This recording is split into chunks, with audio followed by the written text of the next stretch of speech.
I'm Cindy Briggs, and this is Soldier's Heart.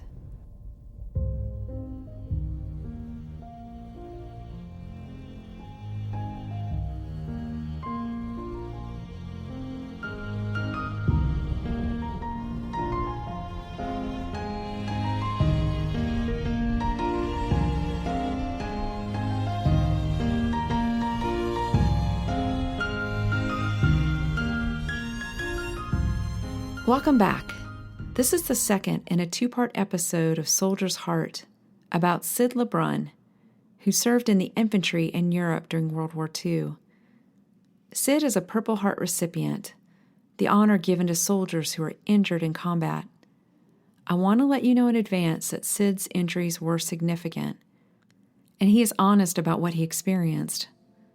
There are also sound effects in this episode that evoke the feeling of combat. Sensitive listeners should be aware.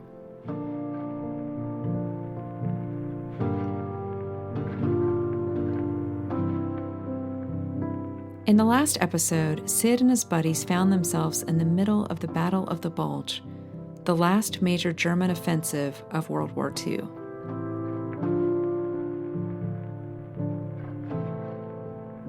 It's early morning, December 28, 1944. We're deep in the Ardennes forest during the coldest winter on record. Syd's company has been ordered to take a town occupied by Germans. They run through a field knee-deep with snow to the edge of town. As they lay there, Syd radios for artillery support, a smoke shell to disguise their position from the Germans. Well, the smoke shell never came. So I began to look up for the smoke shell, and that's when I got hit.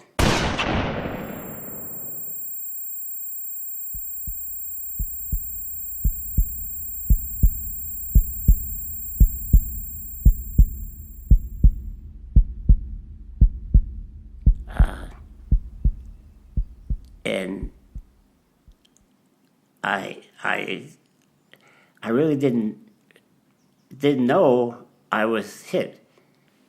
I get hit twice in the face and 4 times in the chest. And I put my good hand to the wound, and I felt I have no cheek. I felt my teeth. And then no pain. At no time did I have any pain. And I realized I can't use my arm. So I crawled over to the lieutenant, and I said, "Can you bandage me, because I can't bandage with one hand?" And he said, "Yes." And that's all I remember. Then some time elapsed. I don't know if it's 1 hour or 2 hours or 2 days. I have no idea. Except there was just me in the cell, nobody else. And I decided I better crawl to safety, pushing an inch at a time with the heel, the movement of the heel and the toe. You move about maybe an inch or less than it.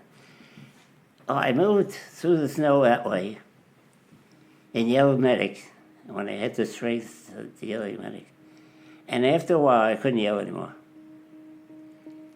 I figured I'd put my rifle on the ground and put my helmet on it so they could find me.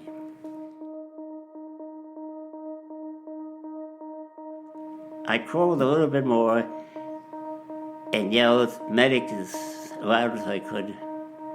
And somebody in the distance said, "That sounds like one of our guys."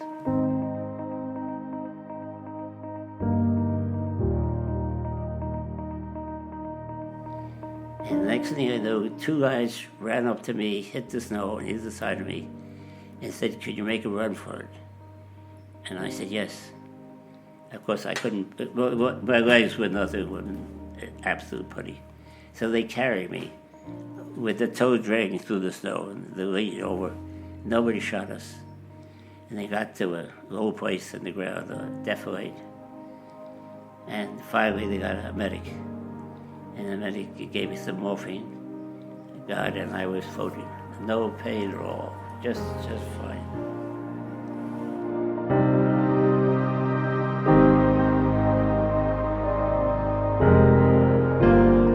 Syd lost consciousness, and when he awoke, he was off the front lines at a battalion aid station.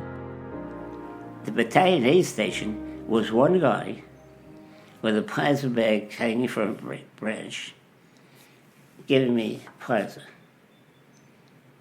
And he said, "You want a cigarette, soldier?" And then cigarettes were scarce. I said, "I got a pack in plastic case in my jacket." So he runs in my jacket, pulls out the plastic case, and there's blood. Liquid blood, just running out of it. He said, "I don't think you want these." And then he gets a cigarette out of his pack and says, and then he's making some conversation. Then he says finally, "I don't think this plasma is doing you any good because you're losing it faster than I'm giving to you." From the battalion aid station, Syd was transferred to a field hospital, a makeshift surgery for the most critically wounded. But I was in obviously a field hospital, which was a school gymnasium, a school. And there's a corridor with litters, wall-to-wall litters. You couldn't tell where one stopped and the other began. And you know who was dead, who was left. And finally some officer said, "We'll take the head and abdominal cases first." And two guys hopped between the litters, and one guy ahead of the other said, "Here's a head case, let's take him." So the other guy comes up to get the litter. He looks at me, he says, "Why take him?" But they did take me. The surgical room was the kitchen. They put me on the counter. One doctor says to the other, "You take the head, I'll take you take the face, I'll take the shoulder." And then the next thing I knew, I was lying, I assume it's a gymnasium, with again, walls or wall litters. And I finally hear, I hear something funny, and I open one eye, and I see the chaplain. He's giving me the last rites. So I said, "You got the wrong church, but the right pew, perhaps." And he laughed, and he said something, and then a nurse came running over, and she tapped my good shoulder and said, "Soldier, I'm glad you made it."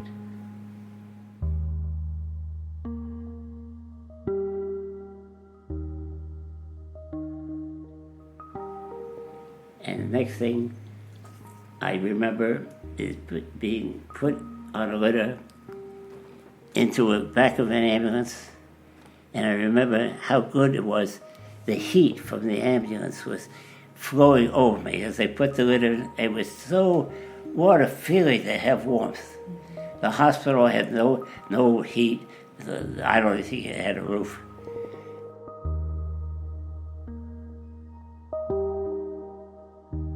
And then the next thing I remember, I don't know how I got there, I was in a hospital with windows, with glass.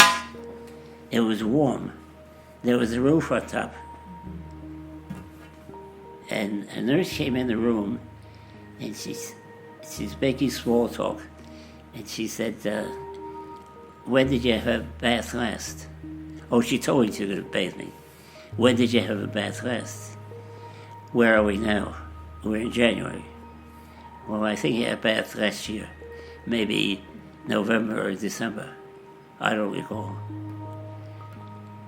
So she cut off what remained of my uniform, and with a sponge, a washcloth, wash me.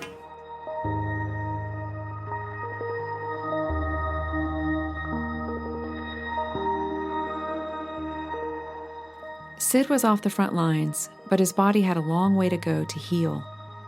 Now that he was safe in a hospital in England, it was time to repair his wounds. They operated and they put, I guess, wire to hold him. And they put me in a room when I got out of surgery. And it hurt so much I was screaming, even with the morphine and everything else. I was just screaming. I had been torn apart, just torn apart. I said, can't you do anything? No. So I was in the hospital for 4 months, 120 days. The war ended shortly after Syd's release from the hospital. He celebrated in the street with the English people, relieved he would never have to return to the front lines. But now the United States faced the seemingly endless task of bringing all those men home. It would not be a fast return. Syd was moved to a Repel depot, or replacement depot, where he languished, waiting. Well, I met a buddy who told me, there's a hole in the fence. We can go out of the hole to the village next to us. Oh, that sounds great. To me, I want to do things. So he took me to the hole in the fence. We crawled through and went to a bar, Buvette, in France. And they were nice people, just sitting around talking. And I noticed the guy drinking a lot of wine. And when he walked back, he said, I'm an alcoholic. So I said to him, well, you keep taking me through the hole in the fence. We'll go outside and enjoy ourselves. So we went to the same bar and talking, asking the people what they needed. They need blankets. They had no blankets. Well, we'd like to help, but where are we going to get blankets? Ridiculous. Maybe cigarettes, but blankets, no. And then when I went back in the camp, one day they had scabies, a rash of scabies. So they set up a fumigation tent. You bring your 2 blankets that you own and drop them off here, and then you go to the end of the line and pick up 2 fumigated blankets, use those. So I said, this guy, I know where we can get the blankets. Let's just drop off our 2 and pick up 2, and then come back to the end of the line and just pick up 2 more. So we did that a couple of times. We had about 6 blankets. So we took that to the people in town, and the next day we were invited to a party with dinner in a house. And they had wine they'd been saving for 50 years. What a gracious part that was. We got up after a while, after they started singing the Star Spangled Banner. They couldn't sing it, but we mastered the Marseillaise.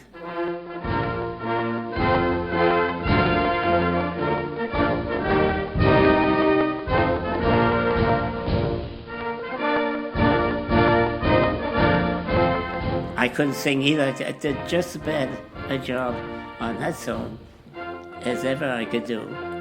And we had a delightful time. It was so great. They were so gracious. It was so nice. And we hugged each other, and then... So that was a very lovely thing with the people. I'm sure the Army could spare the blankets.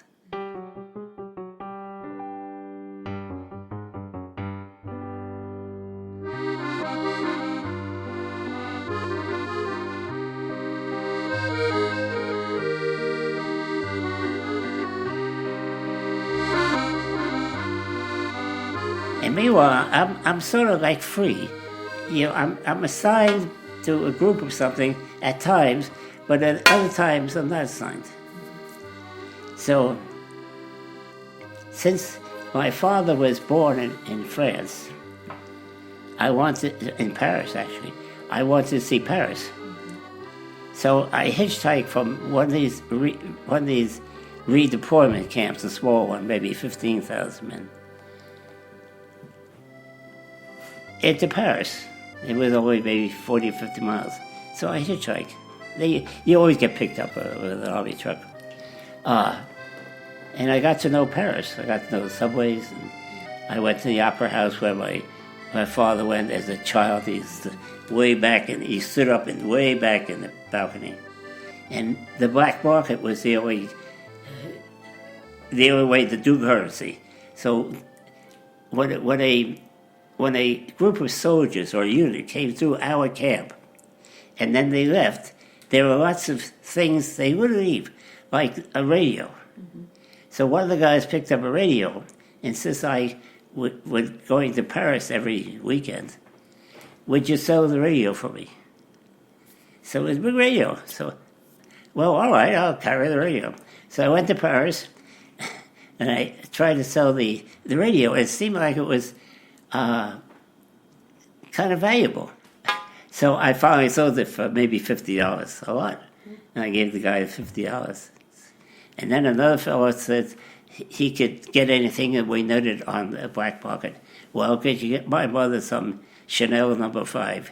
He said, oh my God, everybody wants Chanel No. 5.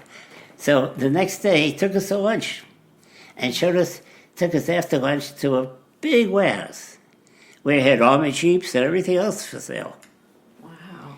And then he gave us a bottle of Chanel No. 5. The other guy wanted 2 for his mother. And he wouldn't take any money for it. Boredom prevailed at the redeployment camp, and Syd felt imprisoned. One day he was in the administrative offices and spotted a blank book of leave passes, the notes the commanding officers would sign to give soldiers permission to travel off base for extended periods. Syd pocketed the book. His first stop, the south of France.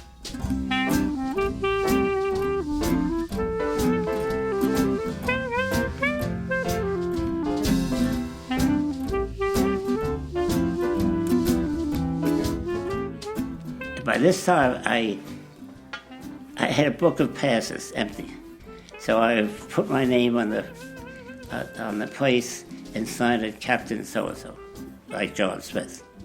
So I showed his pass, so they wouldn't care. You would get a billet, you'd get PX ration, a mess hall, and free. They had entertainment. I listened to a comedian. I never laughed so much in my life. I just anything he said was just fine. So I stayed there for 3 days, and then I was going to go somewhere else. So they had an airport in Nice. So I walked to the airport. I said to the fellow inside, "Is anybody flying to Paris?" He said, "We go all the time. Can I get a ride?" So I hopped on the plane, sat in the back, and we were going to Paris. And then the co-pilot comes back to me. He says, "The captain wants to speak to you," the pilot. "We were told this plane is too rickety to land in Paris. We're going to land in Namur, Belgium." Where the hell is Namur? It's about 50 miles south of Brussels. Okay, so I land in Namur. That's an open field, and I thank him. So which way is north? So they showed me the way. So I got on the road, and I hitchhiked to a leave center. They had a leave center in Brussels. I wrote a pass, and I was there for 3 days. I liked it so much, I went out and wrote another pass and came back in. And I met a buddy. You always meet somebody. I teamed up with him. We went around, had fun. So I said to him, he said he got to go back to Strasbourg. Where is Strasbourg? It's right on the edge of Germany. Mm-hmm. Well, I've never been in Germany. I hit in Belgium before I got to Germany. I would like to set a foot in Germany.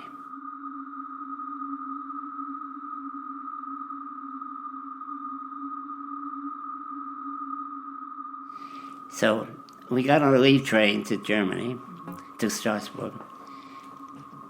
And instead of going to camp, there's a bridge. We walked over the bridge into Strasbourg. It was all bombed out. It's a mess.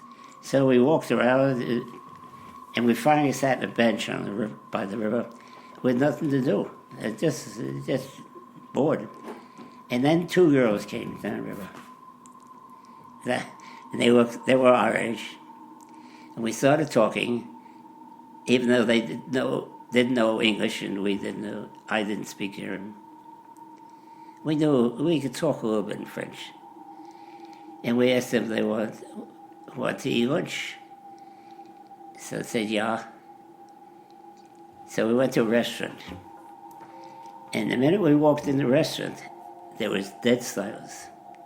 It was so uncomfortable. We sat down and we had soup with the waitress.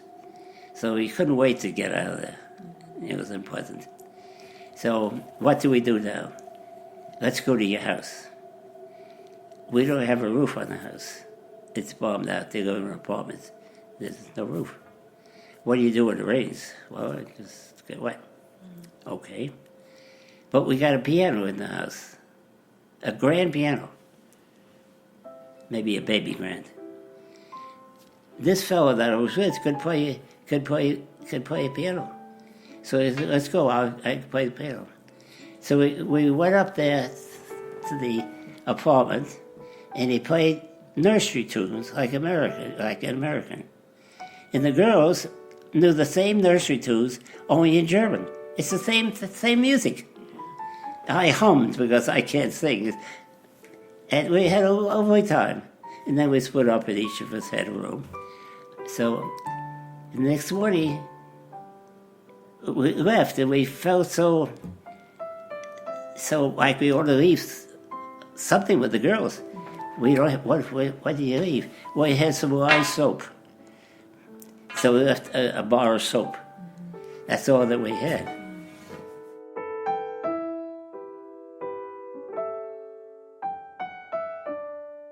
I hitchhiked back through Metz and Nancy. Metz is an industrial town, horrible, I didn't like it. Nancy is very nice. I sat in a ham sandwich in a nice restaurant with an iron railing all around. That's probably why I named my daughter Nancy, because it reminds me of that place. So I hitchhiked back to Paris, and it so happened I ran into a friend of mine that I went to high school with. He was in the Signal Corps in Paris. And he asked me, where have I been? I told him I had been to Nice and Monte Carlo and Grasse, and then Belgium and so forth, Germany. And he said, well, you don't have orders? No, I don't have orders. I just did it by myself. Well, you could be shot for that. You're like a deserter. They shoot deserters. And I ripped out my jacket. I've been shot 6 times. Let them shoot me again. I don't care.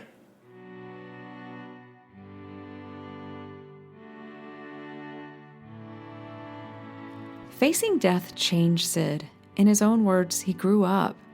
He wanted to live life on his own terms, regardless of the consequences.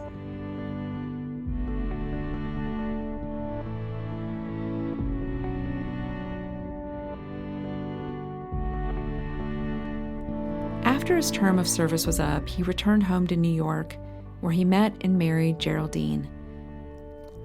They moved to Greensboro, North Carolina, to start a business with his older brother Bernard in the burgeoning furniture manufacturing industry.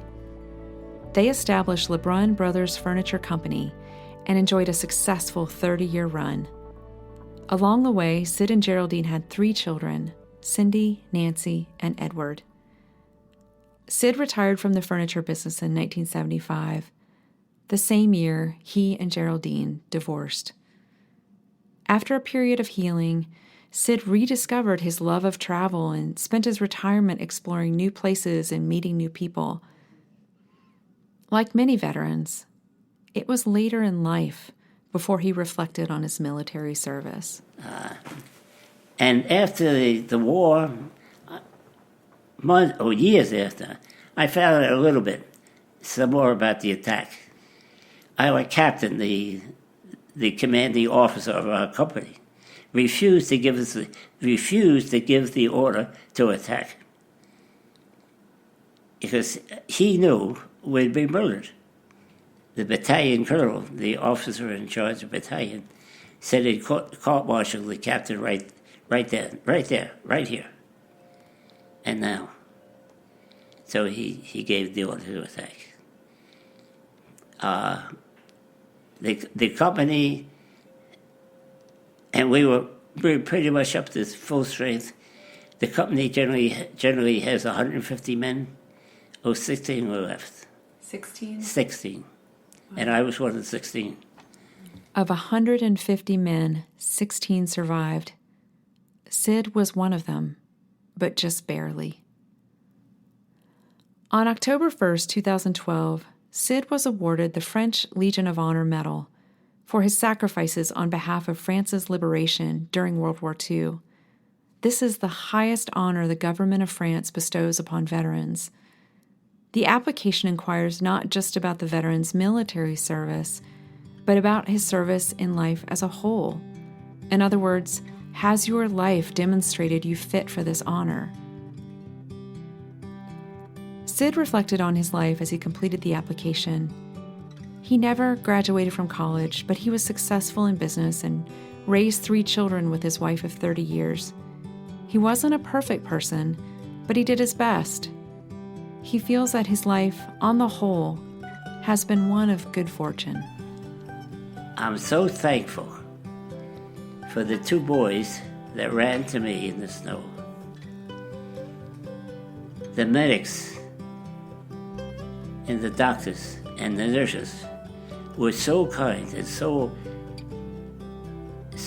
competent to do all the things that they did with so many people needing their attention. I want to make it clear, I'm indebted to all of those people.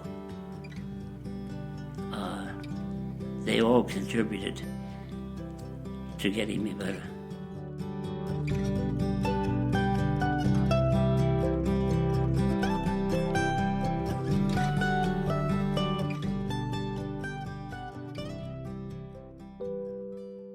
Soldier's Heart is written and produced by me, Cindy Briggs, and features veteran stories from North Carolina. We honor vets by listening to their stories. You can follow along on Twitter, Instagram, and Facebook at Soldier's Heart NC. If you have an idea for a story or interview, email us at soldiersheartnc@gmail.com. Special thanks to the New Winston Museum of Winston-Salem, North Carolina, where all of these stories are archived. You can learn more about the museum at newwinston.org.